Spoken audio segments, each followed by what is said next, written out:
Meanwhile, back at race control, we have Bill Patterson, the man who's done so much for motor racing, both as a driver. He graced the sport as a driver for a number of years, a tigerish driver with a big heart, and now is gracing the sport as a sponsor. And out come the cars for this special invitation race. And of course, the highlight for so many people here in this huge crowd at Sandown Park is for this one man, the 5 times champion of the world, Juan Manuel Fangio, in the W196 Mercedes-Benz. My goodness. Am I really seeing that? It's like turning back the clock. The same Herbie Johnson helmet, the same goggles.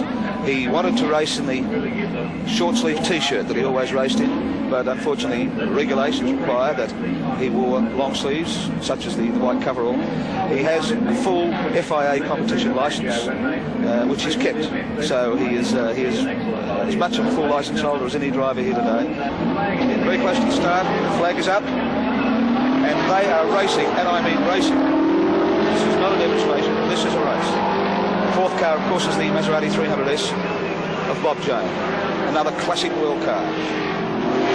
Running through first, as one would expect, because Brabham's car should be the equal of Fangio. The equal of Fangio's car, of course. And the W196 going in underneath Jack Brabham, and the whole commentary team shook its fingers in a very Italian gesture to say, oops, that was very, very close. I understand Fangio made it very clear that he has not come to do a demonstration drive. He's come to race. That's exactly right. They're his very words. He was asked to come and do a demonstration drive, and he said, I will not demonstrate it, I will race it. And that's what he's proceeded. Down through the S's. With Jack not giving him an easy time of it. Bill Patterson behind, starting to get all tweaked up in the Cooper, just like he did in the old days. Getting the car sideways everywhere. The Mazda being a little more graceful because it is a little older. One of only 2 cars, such cars in Australia, and one of only about 8 in the world. But here we have it. Maestro through under the Dunlop Bridge for the first time. Cloud of cement smoke, cement dust from the previous accident.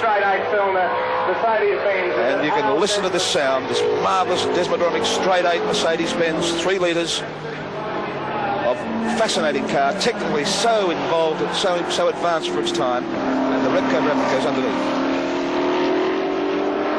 And that incredible mechanical noise.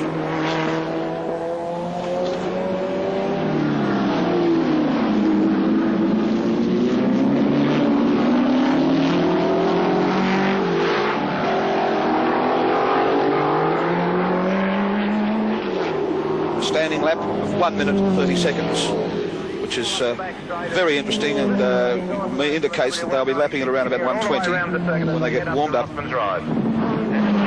As one would expect, Graham, the Repco Brabham is a little quicker in a straight line, a little quicker through the corners. Well, it's got the benefit of 10 years development. It's a lighter car, nearly as powerful. It's a lot more rubber on the ground, smaller frontal area.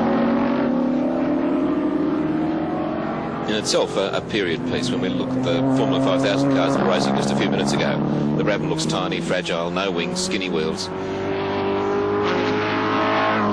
Yes, in fact, they're using those old-fashioned tyres with treads on them on these cars, of course, because the modern tyres are so wide. And you've got to remember the grandstand.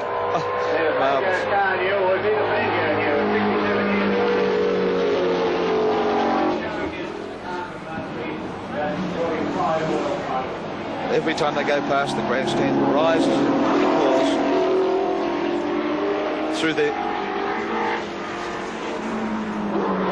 pits. The pits have stopped. They should be all back working on their cars for the Hang 10 race, and I don't think there's anybody in the pits doing any work on any car. They're all on the pit counter watching this memorable moment. You watch the way Fangio's hands sort of stroke the wheel. There's none of this long arm, one smooth movement. It's come around a little bit, baby, a little bit more, then off and off. And this enormous affinity with the machine. It's amazing stuff to watch. What a beautiful turn. Down through the S's.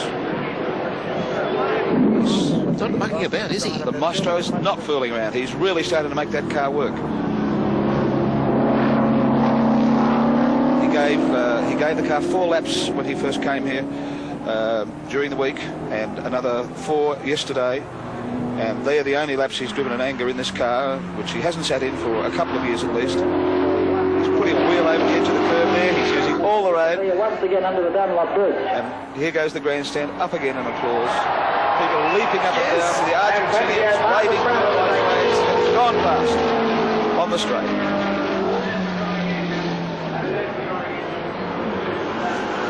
And there it is, a picture. Interior works of the time machine.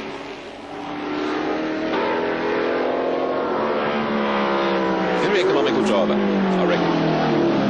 There's no wasted energy. Yes, no overcorrection.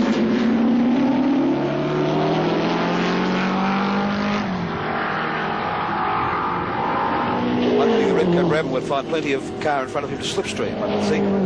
The frontal area in front of him. For the last time, Brabham really on the tails of the silver arrow now as it heads up to Rothman for the last time. Up to Rothman. They're passing and repassing. Jack gets past at the most difficult part of the circuit, over the top of the hill at Rothman's Rise. And this is developing into a motor race, Graham. They are really trying very hard.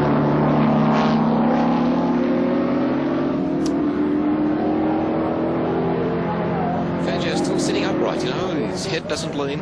Jack's, of course, the classic croucher, but Fangio sitting up there right over the apex that time, isn't it? Where he's going to close the gap on the straight, I doubt, actually. Down to the finish line, around 3 times world champion, Jack Brabham. There it is, there they are. Between them, they share 8 world championships. 2 unique men, 2 unique cars, a unique day here at Sandown Park. And there are the hardened, modern motor racing guys, the mechanics and the drivers themselves, all out of their cars, just to salute the maestro. And Jack Brabham, who is almost in the same category as the great man, and certainly the greatest Australian racing driver ever produced. Their fastest lap was 1:21.6. And that is just over 20 seconds outside the lap record. And I think 20 years outside. At 20 years outside. It is really something.